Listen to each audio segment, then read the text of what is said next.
የዩክሬኑ መሪ ዘለንስኪ አሜሪካ የቼቼንያውን መሪ አፍና እንድትወስድላቸው ጠየቁ። የዩክሬኑ ፕሬዝዳንት ዘለንስኪ አሜሪካ የቼቼንያውን መሪ ራምዛን ካዲሮቭን አፍና መውሰድ እንዳለባት ማስታወቁ። ዘለንስኪ በንግግራቸው አሜሪካ የቬንዙዌላን ፕሬዝዳንት ማዱሮን ከቤተ መንግስታቸው አፍና መውሰዷን አድንቀው እርምጃቸውን ለወሰዱት ትራምፕ በተመሳሳይ አድናቆታቸውንም ገልጸዋል። ሲናገሩም ዘለንስኪ እርምጃውንና ውጤቱን ዓለም በሙሉ የተመለከተው ነው ብሏል። በጣም ፈጣንና ቆራጥ እርምጃ ነው የተወሰደው ብሏል። ጨምሮም አሁን ደግሞ አሜሪካ በካዲሮቭ ላይ ተመሳሳይ እርምጃ መውሰድ ይገባታልም ብሏል። ምክንያቱም ካዲሮቭ ታፍኖ ከተወሰደ ፑቲን ይመለከታል እናም ቀደም ብሎ ሊያስብ ይችላልም ብሏል። የሩሲያ ቼቼን መሪ የሆነው ካዲሮቭ ለዚህ ንግግር ፈጣን መልስ ሰጥቷል። በማህበራዊ ሚዲያው ላይ ዘለንስኪ የሰላም ድርድሩን ከማቀላጠፍ ይልቅ የማደናቀፍ ዘመቻ ላይ መጠመዳቸውን ገልጾ በአሜሪካ ትከሻ ከመደበለቅ ይልቅ ሰው ሁን የሚል መልእክት አስተላልፏል። ካዲሮቭ ጨምሮም ተመልከቱት፣ ይህ የማይረባ ሰው አሜሪካ እኔን አፍኖ እንዲወስደኝ ጥቆማ እየሰጠ ነው ብሏል። ልብ በሉ፣ እሱ ራሱ እንደሚያደርገው እንኳ በመግለጽ አላስፈራራኝም። ፈሪ በመሆኑ ከኔ በቅርብ ርቀት እንኳን ማለፍ አይችልም ብሏል ሲል አፍሪካ ኒውስ ዘግቧል።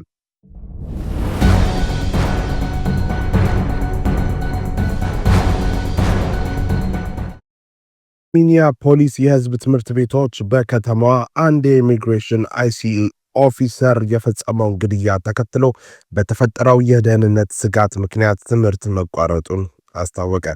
ወደ 29,000 የሚጠጉ ተማሪዎችን የሚያስተናግደው የትምህርት ዲስትሪክቱ ረቡዕ ዕለት ባወጣው መግለጫ በከተማው ባለው ውጥረትና የደህንነት ስጋት ምክንያት ሐሙስና አርብ መደበኛ ትምህርትም ሆነ ስፖርታዊ እንቅስቃሴዎች እንደማይኖሩ ገልጿል።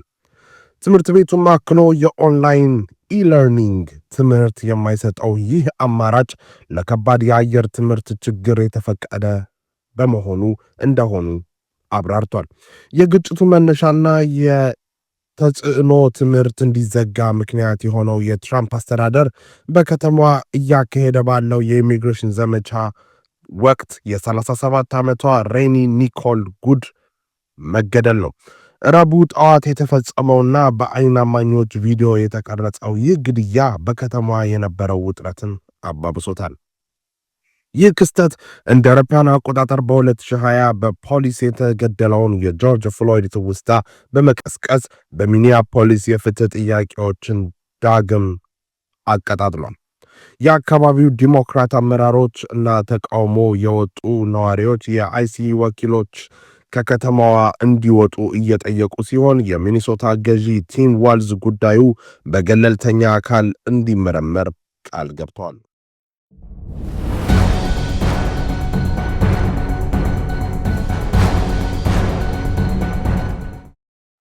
በኢራን በተለያዩ ከተሞች የተቀሰቀሰው ህዝባዊ ተቃውሞ ለ12ኛ ተከታታይ ቀን የቀጠለ ሲሆን የሟቾች ቁጥር ወደ 40 መጠጋቱ ተዘገበ።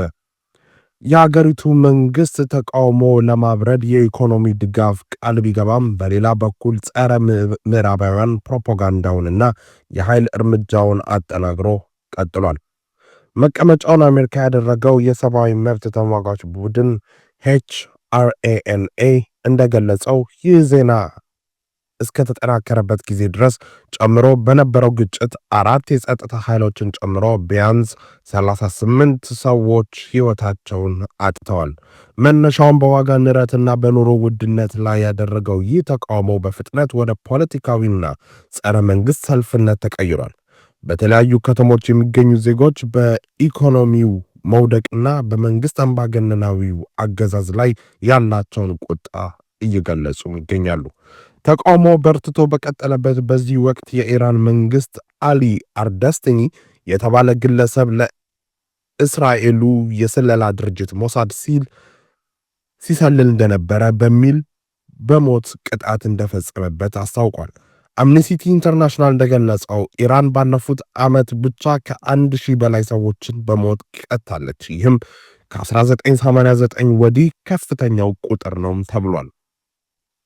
አዲሱ የኢራን ጦር ጠቅላይ አዛዥ ሜጀር ጀነራል አሚር ታሃታሚ በበኩላቸው ምዕራባውያንን በኢራን ላይ የከፈቱት ዘመቻ ኮንነው የማንኛውም ወራሪ እጅ እንቆርጣለን ሲሉ ዝተዋል። ፕሬዚዳንት ማህሱድ ጨምሮ የመንግስት አካላት የህዝቡን ቁጣ ለማለዘብ ለመሰረታዊ የምግብ ፍጆታዎች የሚደረገውን ድጎማ በ3 እጥፍ ለማሳደግም ወስኗል። ይህም ለእያንዳንዱ ዜጋ በወር ተጨማሪ $7 ገደማ የሚጨምር ነው። ሆኖም ነዋሪዎች ይህ ጭማሪ ፋይዳ እንደሌለው እየተናገሩም ይገኛሉ።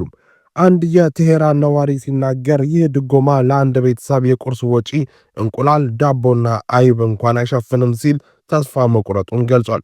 የአሜሪካው ፕሬዝዳንት ዶናልድ ትራምፕ ሁኔታውን በቅርብ እየተከታተሉ መሆኑን ገልጸው የኢራን መንግስት በሰልፈኞች ላይ የኃይል እርምጃ መውሰዱን ከቀጠለ አሜሪካ በጣም ጠንካራ ምላሽ እንደምትሰጥ አስጠንቅቀዋል። ይሁን እንጂ የሟቾች ቁጥር እየጨመረ ቢመጣም እስካሁን ከአሜሪካ በኩል የተወሰደ ተጨባጭ እርምጃ የለም።